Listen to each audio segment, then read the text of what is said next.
kepada kekasih tercinta itu gitu, yang saya nggak berani ngungkapinnya.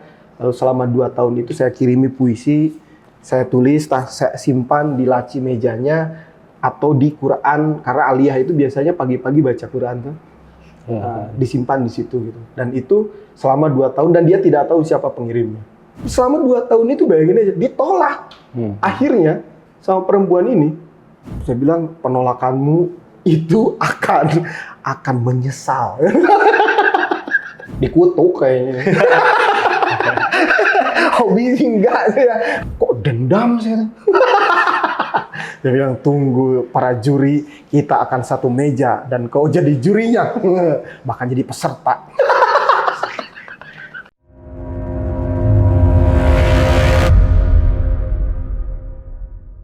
Saudara-saudara, hanya dengan kata-kata orang bisa sangat jatuh cinta, bahkan terluka. Hanya dengan kata-kata orang bisa tahu ada di mana dia, di sorga atau di neraka. Hati-hati dengan kata-kata, tapi mari bergembira juga dengan kata-kata. Bener gak sih? Mantap, Mas. Selamat pagi, kita dari channel YouTube Adrena. Kali ini kedatangan tamu istimewa dari Mas Ferry Sandi, sang kata-kata. Mas, pertama Mas, perjalanan seorang Ferry Sandi itu bagaimana prosesnya?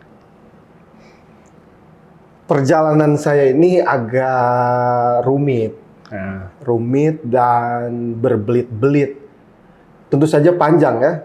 Bagaimana saya bisa bergaul dengan kata-kata dan memaknai kata-kata itu sendiri. Jadi saya anak kampung gitu, di kampung jauh sekali di pelosok Sukabumi gitu. Di Sarongge, di Salagombong.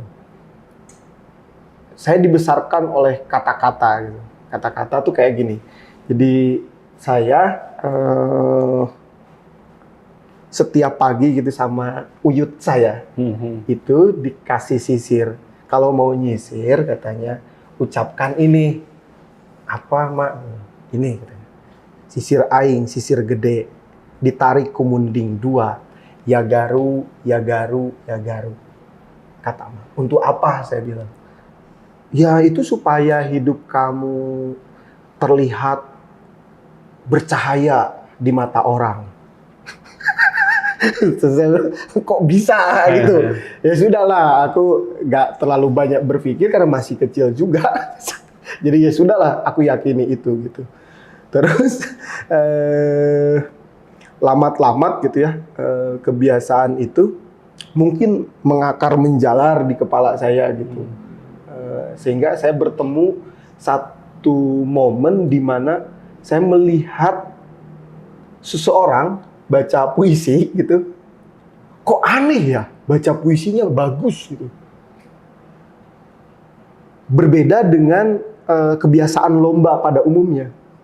Karena zaman SD kelas 2, kelas 3 gitu saya dipaksa, ayo ikutan lomba baca puisi. Iya aja gitu. Nah, sekian ketertarikan itu kayaknya menarik. Dari situlah mulai saya tertarik dengan baca puisi. Padahal waktu itu saya di pesantren. Oh, masih pesantren? Di pesantren SMP, bukan SMP ya, Sanawiyah, Madrasah Sanawiyah. Gitu. Mulai gitu. Oh, bahasa Indonesia ada Hairil Anwar, ada W.S. Rendra, Taufik Ismail gitu yang dibicarakan oleh guru. Siapa ini gitu. Dan seterusnya lalu kemudian masuk ke aliyah, masih di pesantren juga perjalanannya tuh. Itu ketemu dengan pembaca itu. Dia ternyata guru di situ. Guru baru. Guru baru di aliyah itu. Ustadz apa? Guru kesenian, seni budaya. Karena di Sanawiyah saya tidak menemukan kebahagiaan di kesenian gitu. hanya atau bahasa Indonesia kita hanya mengenal begitu saja gitu. Hanya perkenalan belaka gitu. Karena apa ya? Guru kesenian merangkap juga penjaskes. Merangkap juga apa ya? Dia lulusan SAG juga gitu dan seterusnya. Dia nggak jadi soal, itu juga menarik gitu. Tapi kemudian banyak hal yang terkubur gitu dalam konteks kesenian. Lalu di Aliyah itulah saya bertemu dengan orang yang menurut saya dia akan kayaknya nih orang menarik gitu, dan memberi mimpi. Rupanya guru ini gitu namanya Asep Santana. Jadi guru ini dia yang memberi harapan juga sekaligus orang yang mau mendengarkan harapan. Gitu loh. Jadi dia memberi harapan, tapi juga dia mau mendengarkan harapan itu gitu. Dah, kamu kuliah aja di kesenian katanya. Nanti di Bandung kamu bisa sambil di Bandung gitu, dari Sukabumi ke Bandung. Di Bandung kamu bisa sambil menulis gitu. Menulis dan bisa dikirimkan ke koran. Jadi hidupmu juga bisa ditopang oleh tulis menulis itu. Gitu kira-kira.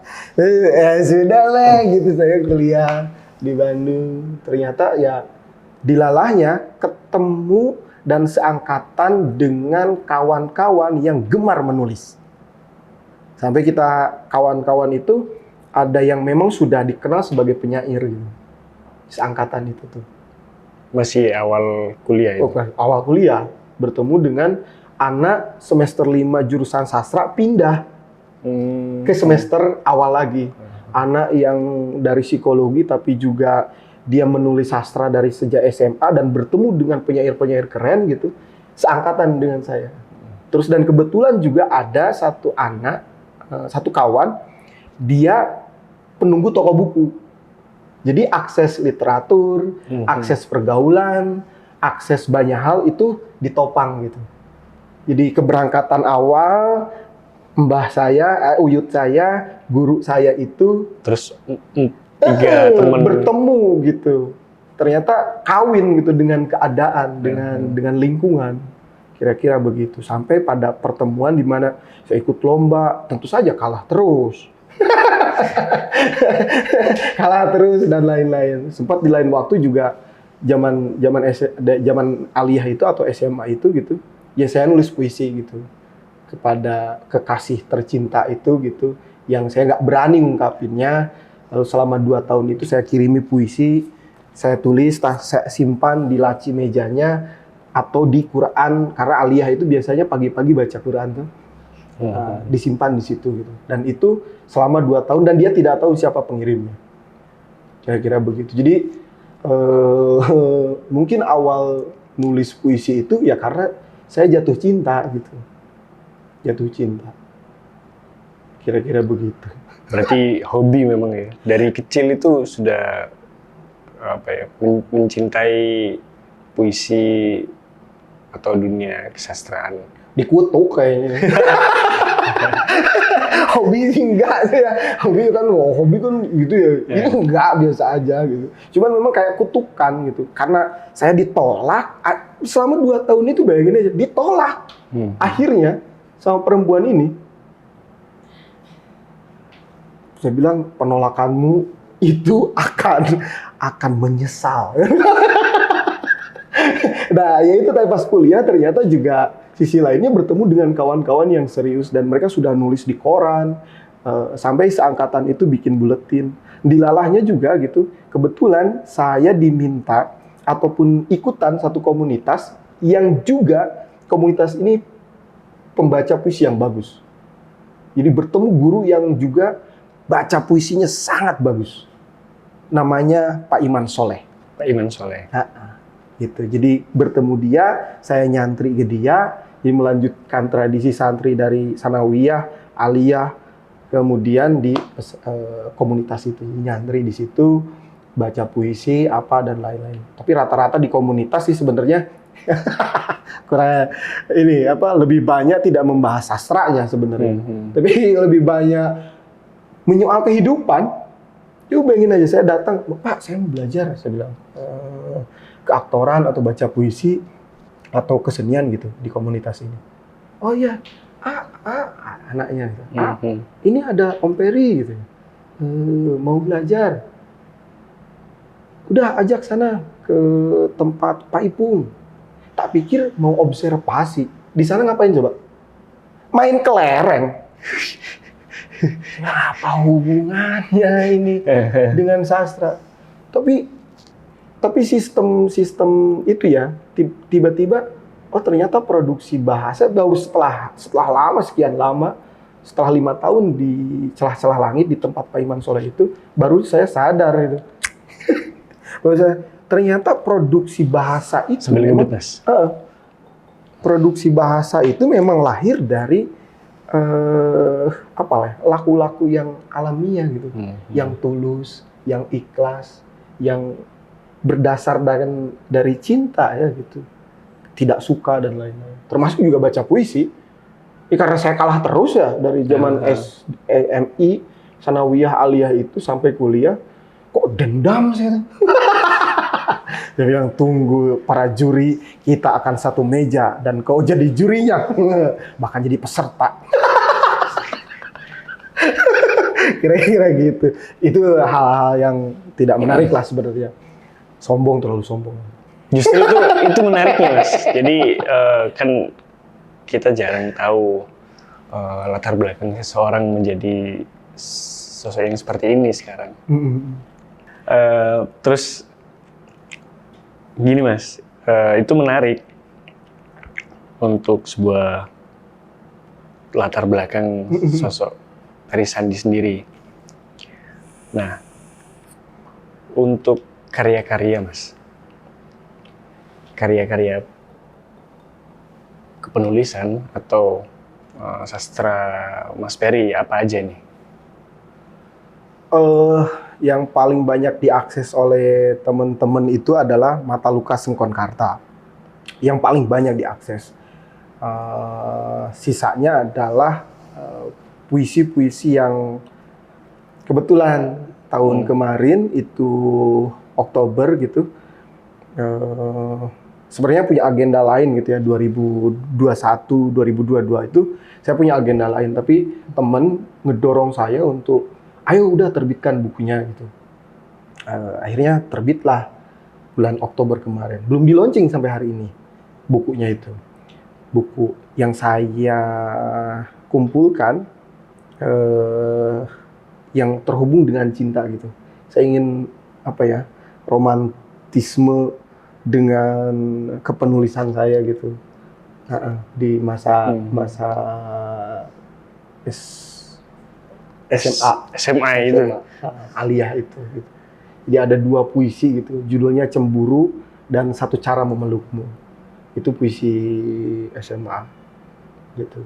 Sisanya adalah puisi-puisi yang diproduksi di Bandung, terus Banten dan Solo. 3 tempat itu. Judul bukunya Ladang Tadah Luka. Ladang Tadah Luka. Ladang Tadah Luka. Mungkin akan rubah lagi minggu depan atau tahun depan. Judulnya apa coba? Algoritma Tadah Luka. Algoritma Tadah Luka. Jadi di buku ini sepintas gitu ya, terkait dengan buku yang ditulis karena bertanya tentang karya. Memang bukunya karena saya merasa keberangkatan saya itu ditopang oleh kawan-kawan gitu. Jadi citra dari buku ini itu adalah citra yang satu sama lain saling respon kehadiran gitu. Konsepnya itu. Konsep bukunya saling respon kehadiran. Kayak misalkan kayak begini. Bagaimana sebuah tulisan itu diinterpretasi jadi lagu gitu. Di situ ada barcode gitu. Yang bisa kita scan kemudian terkoneksi dengan lagu gitu. Jadi respon lain dari puisi itu gitu. Puisinya ada, barcode-nya juga ada, tapi bentuknya lain gitu. Dia lagu gitu. Terus juga ada gambar di situ. Ada sistem layout gitu. Jadi satu sama lain saling respon kehadiran. Kira-kira begitu.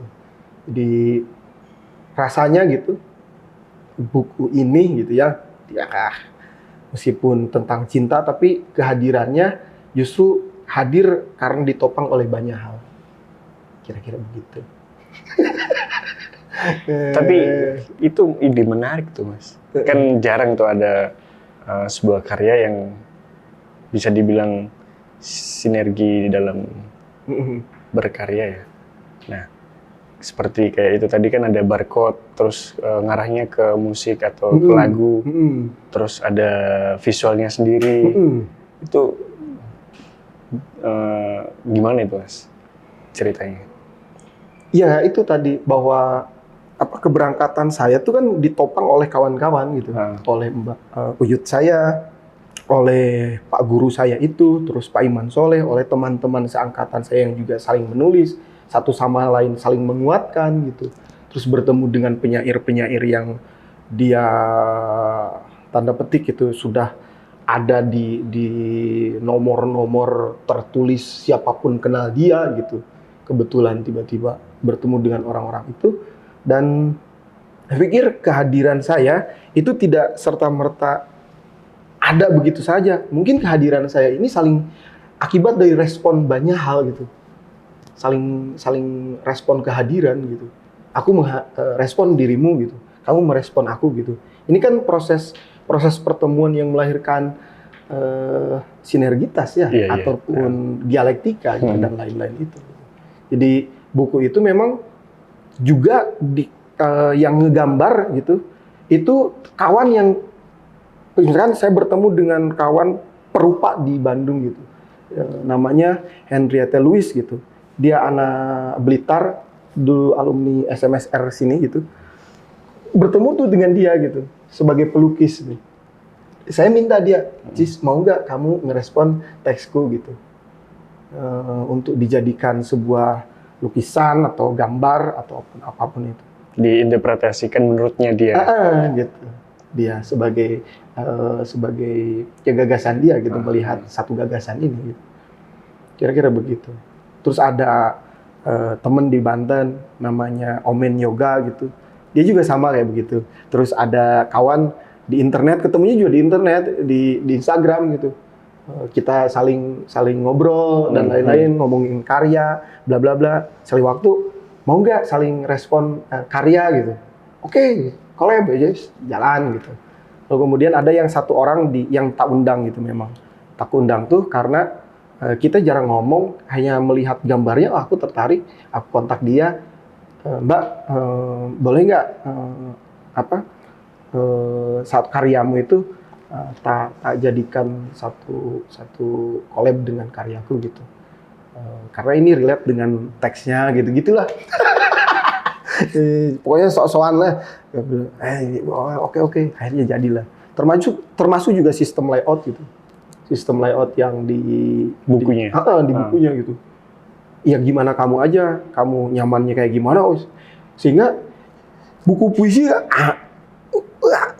bisa semaunya dia gitu. Tapi ya tidak keluar dari batas kreativitas tentu saja. Dia mencipta sesuatu gitu. Itu tanpamu aku bukan apa-apa ya. Yes, termasuk juga penerbitnya Langgam Pustaka. Saya bilang ya tanpa Langgam, kawan-kawan yang saya sebutkan di prolog itu, mungkin puisi ini nggak akan ada. Terutama yang paling kekeh itu yang suruh ayo nulis gitu. Itu namanya Randy Jan Satria. Dia wartawan di Pikiran Rakyat Bandung, Jawa Barat lah ya. Dia wartawan tapi juga nulis puisi gitu. Kira-kira begitu.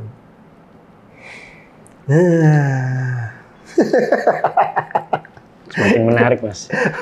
Sambil boleh minum ya. Wah, kadang-kadang ini juga ya, deg-degan juga kalau ditanya-tanya gini tuh.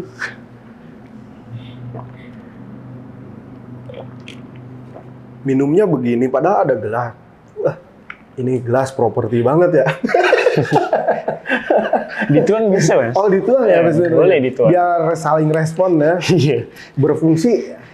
Mohon izin ya.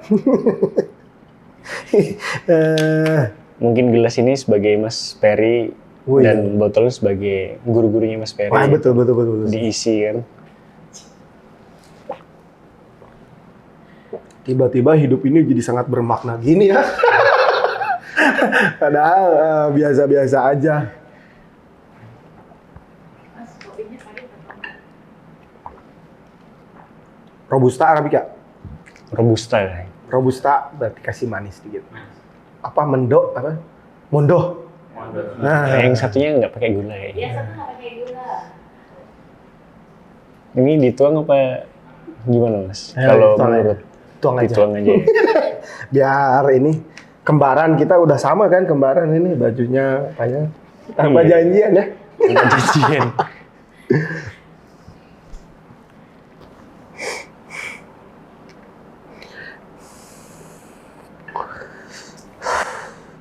Ya pokoknya apa ya yang karya-karya itu gitu. Teman-teman itu yang membuat saya yakin dan meyakini, oh iya ya, saya nge-recall kembali uyut saya. Oh iya ya, saya tuh seneng juga puasa wedalan gitu. Oh ini ada pelet gitu, ya pelajari tuh. Oh ini ada doa kebal gitu dan seterusnya itu. Jadi Mas kalau ada saya lahir di ini soalnya di daerah kawasan tukang santet ya. Terus juga besar di Banten gitu ya. Itu menarik mas. Karena kan ada kalimat yang doa adalah senjatamu itu. Wah sih, ya. Nah itu kan sama dengan halnya dengan kata-kata adalah ya senjata itu sendiri. Kalau ada juga yang mulutmu harimaumu itu gitu kan. Nah itu gimana tuh menurut Mas Peri Sandi kata-kata dalam spiritualitasnya Mas Peri atau keyakinannya Mas Peri gitu? Dia kata-kata ini kan apa ya? Suatu yang prasejarah.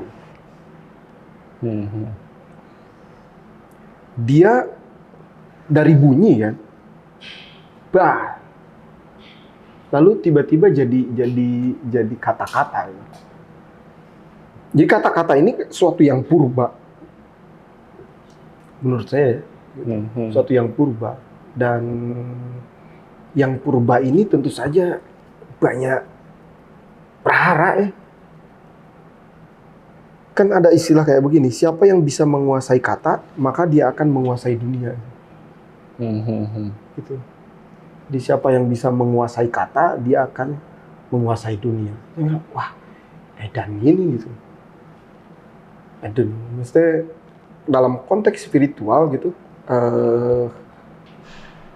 apa ya? Atau kata-kata sebagai mantra? Dia kan medium, medium perjumpaan. Gitu. Jadi selain purba, arkaik gitu.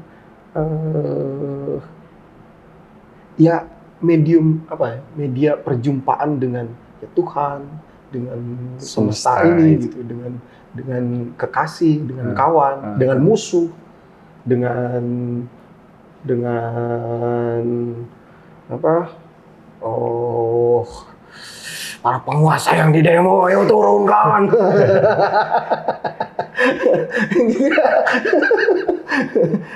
Jadi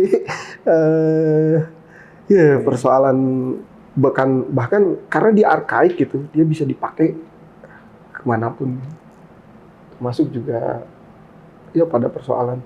Sampai ada yang kayak begini, aneh ya. Dia bilang kalau kamu ingin nyantet orang, kamu ingin nyantet orang, kamu baca aja itu Bismillah 5.000 kali. Dan kamu ucapkan di akhir 5.000 kali itu, katanya, dia ingin apa? Masa? Coba aja. Tapi saya nggak melakukan itu. Mau dicoba?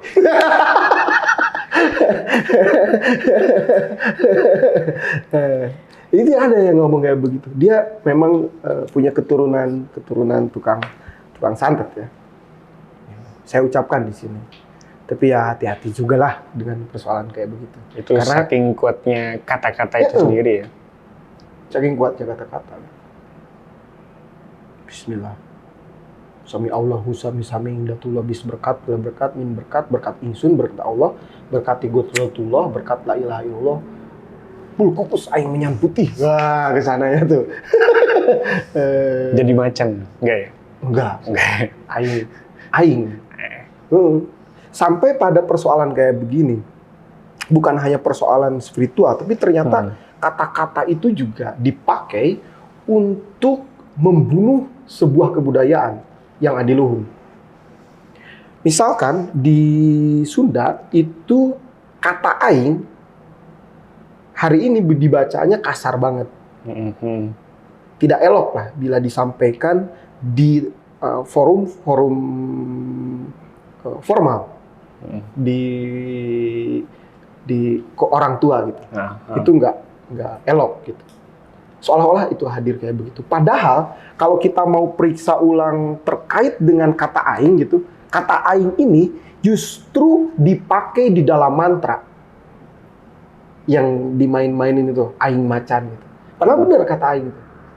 Bahkan di kitab Jatiraga itu yang ditemukan abad ke-15 itu di Kawali Ciamis, di situ ada di kitab Jatiraga ada teksnya kayak begini. Aing inya eta inya aing. Aku adalah dia sebagai aku gitu. Aing inya eta inya aing, bukan kuring, bukan abdi bahasanya, tapi aing. Atau di bahasa mantra itu ya tadi bul kukus aing menyan putih. Absubsari ke awaking. Awaking minta dibeduk, bla bla bla bla dan seterusnya itu. Kira-kira begitu. Jadi teks aing, sambil ngopi Mas. Kopinya datang. Aing mazan mana lu amis. Aing terima kasih ya.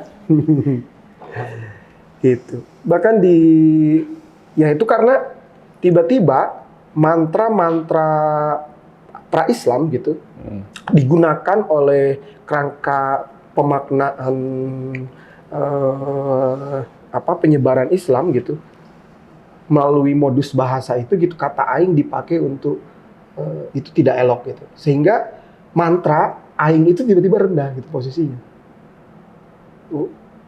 Ketika konotasinya jadi negatif ya. Gitu. Padahal itu kata yang sering ditemukan sama saya di mantra Sunda lama. Tidak ada kuring. Gitu. Bahkan di orang-orang Sunda ke arah selatan, kata aing ini masih dipelihara sebagai bahasa yang dipakai vertikal, horizontal juga vertikal. Gitu. Itu kata aing. Kata aing macan. Kalau ini Mas, influence-nya sampean, tokoh sastrawan Nusantara lah, kita bicara Nusantara dulu ini.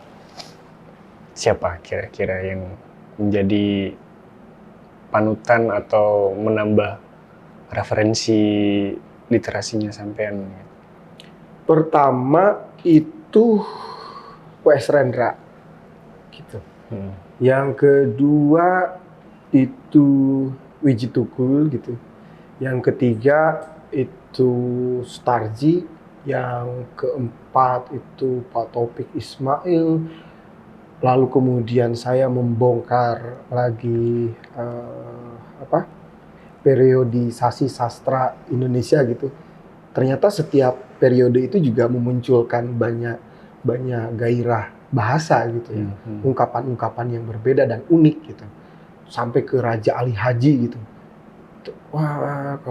Wah ini menarik semua gitu. Tiba-tiba semuanya tak lahap gitu sebagai bagian dari influence yang aku terima dengan lapang dada pengaruhmu gitu. Karena aku ngerasa aku nggak belajar secara sistematis gitu ya. Karena aku nggak di sastra sebenarnya belajarnya, tapi lebih di teater ya. Gitu. Kira-kira begitu. Justru di teater ya. Minat studinya kan keaktoran. Gitu. Nah, pertanyaan saya sebagai orang yang ngambil minat studi keaktoran, kok keaktoran ini kayak sound system ya? Kenapa kayak sound system coba? Dia hanya mengulang kalimat. Speaker. Hanya sebagai speaker. Speaker. Dia hanya mengulang kalimat yang diproduksi oleh orang lain, penulis naskah itu. Gitu. Kayaknya saya harus latihan deh untuk bisa memproduksi bahasa saya sendiri gitu sebagai bagian dari daya ungkap yang lian gitu, yang memang lahir dari sini gitu, tidak dari meminjam ataupun tidak dari saran gitu orang. Kayaknya harus melatih itu deh supaya saya tidak jadi sound system. Kira-kira gitulah terkait dengan apa pertanyaan tadi ya. Kalau tokoh yang internasional gitu, Neruda, terus Jalaluddin Rumi, Attar, terus saya lupa namanya, ada penyair Quraisy yang puisinya itu sempat dipajang di Ka'bah gitu. Bagus juga tuh teksnya. Bagus banget tuh. Pantes ya gitu teks puisi ini dipajang di Ka'bah gitu. Periode pra-Islam ya. Wah, yang bagus ya. Bagaimana orang tergila-gila dengan bahasa ya. Datang Al-Quran, lewat semuanya. Lewat. Terutama yang meyakini Al-Quran sebagai ini ya, kitab terakhir gitu. Tanda petik ya begitu. Nah, itu Al-Quran juga hanya sebuah kata-kata bila itu tidak diyakini ya kan, Mas? Betul. Tapi menjadi sebuah makna bila itu diyakini. Dan ini saya justru awal keberangkatan saya mengerti tentang bahasa justru lebih banyak di bahasa Arab sebenarnya ketimbang di bahasa Indonesia. Kayak belajar jurumiyah gitu, belajar tasrif, belajar ya ilmu alat lah istilahnya gitu. Justru lebih paham di situ mana kata perintah, mana kata subjek, predikat gitu, fi'il, fa'il, maf'ul, amar dan seterusnya itu perubahan makna, bagaimana huruf di awal dan huruf di akhir menentukan tafsir gitu, menentukan tafsirnya gitu. Jadi kayaknya bahasa Indonesia malah pahamnya kesini. Ini kopi ya, jadi serius gini saya jadi takut. Masuk ke Al-Quran.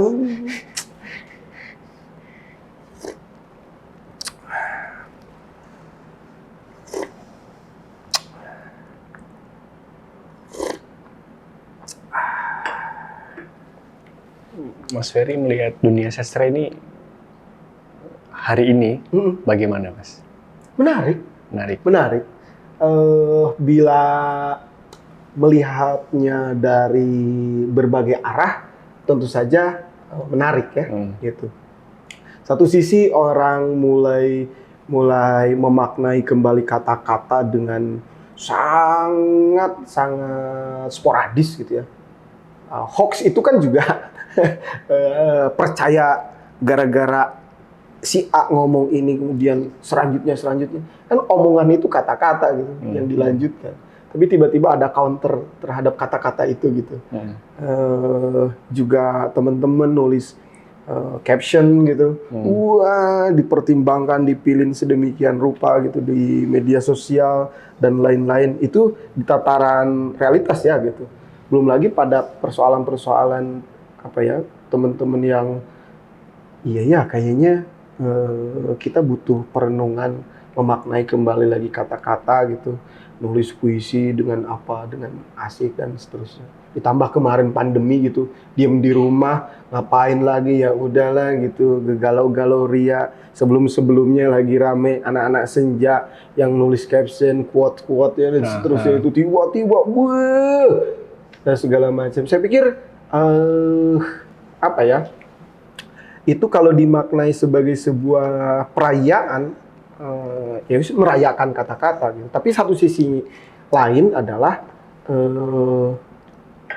kalau saya lihat gitu ya, kaidah sastranya memang juga tidak tersentuh. Dia seolah-olah hadir karena karena ya udah ingin hadir gitu, tidak melihat bahwa sastra itu punya konvensi, punya kaidah gitu. Substansinya. Gitu. Ada historiografi yang panjang dari Punjangga apa ya lama gitu sampai sekarang gitu. Kan ada banyak gitu. Tiba-tiba ini caption, lalu caption itu dibikin buku puisi dan seterusnya itu. Saya pikir itu satu sisi menarik, tapi satu sisi lain dia seolah-olah menghilangkan historiografi kehadiran orang-orang yang sebelumnya. Gitu. Kehadiran orang-orang sebelumnya ini kan menarik gitu. Juga melalui pergulatan sosial, pergulatan pemikiran, pergulatan isme-isme ideologi tertentu gitu. Bagaimana Lekra Manikebu berantem itu habis-habisan gitu untuk iki yang namanya sastra yang paling otentik udah iki bawa dan seterusnya. Gesekan-gesekan dan seterusnya. Sampai hari ini juga kan ada yang udah kayak begitu. Termasuk tahun 2000-an kalau berbincang tentang cyber sastra dan lain-lain itu juga ramai dibincangkan. Awal-awal ada internet, orang nulis di internet gitu, di blog dan seterusnya itu. Jadi kondisi hari ini sebenarnya juga bermula dari sebelum-sebelumnya. Hanya saja memang ketika sosial media ini habis-habisan hadir ke ruang kita gitu, hadir ke gadget dan seterusnya itu memang lebih sporadis. Counter terhadap itu ya biarin aja, nanti juga bosen mereka. Kalau saya sih gitu, nggak ngelarang, nggak ayo bagus dan sebagainya, nggak, biasa aja. Jos, nanti juga kamu bosen. Karena memang tidak dari dalam diri. Kalau ada apa ya, dorongan hasrat gitu, itu akan bertahan lama. Orang yang hanya ngikuti arus dan segala macam, bisa dihitung jari lah. Sombong sekali, nggak juga. Tapi ini sebagai sebuah tantangan. Siapa tahu kawan-kawan yang ada di sana gitu, itu bisa melihat juga historiografi itu gitu. Akan alangkah lebih baiknya kau sudah punya buku gitu yang dibuat dari quote-quote itu gitu. Keren, jos gitu. Tapi siapa tahu gitu hasil dari obrolan ini bisa melihat kemungkinan lain. Ada perkembangan sastra yang sejauh ini yang disebut dengan penyair bergulat habis-habisan gitu untuk menemukan ungkapan bahasa yang relate dengan hari ini. Karena ada yang memikirkan itu, ini gitu. Itu pasti terganggu kan, kerja berpikir, kerja intelektualnya gitu di ruang-ruang sunyi itu gitu. Di mana yang ini dilulukan, yang ini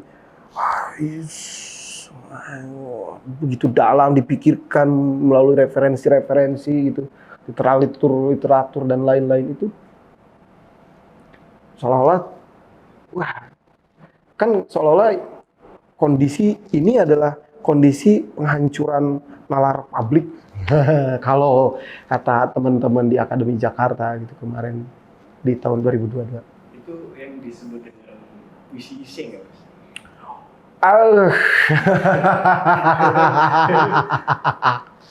Ini menarik. Sebenarnya saya nggak mau bincang-bincang soal ini. Tapi akan saya katakan, karena memang saya terhubung dengan itu. Terhubung dengan itu tuh kebetulan ada satu momen di mana ada lomba dan itu ada duit, hadiahnya gede, kita tergoda itu. Beberapa penyair-penyair serius juga mengikuti itu. Ternyata saya juara pertama gitu. Dan puisi itulah yang banyak diakses oleh halayak sampai hari ini gitu. Apalagi kalau udah bulan Agustus, September gitu, puisi itu jos gitu. Monggo lah itu mah. Tapi terkait dengan hal itu, saya lebih ya sudahlah, itu kan juga kita tahu gitu ya kondisinya kayak gimana gitu. Kondisinya kayak gimana dalam konteks sastra dalam konteks yang lian gitu, kehadirannya seperti sebuah revolusi gitu, terlalu dipaksakan, terlalu pragmatis gitu. Saya ngomong kayak begini karena yang lain yaitu tadi yang lain melampaui tahapan yang panjang dan bergaul dan bergelut di dunia sastra gitu. Ini hadir begitu saja mengklaim beberapa hal, termasuk juga aku yang melahirkan gitu. Jadi itu yang membuat dinamika sastra di 10 tahun ini gitu jadi wah bergolak dan tapi pergolakan ini gitu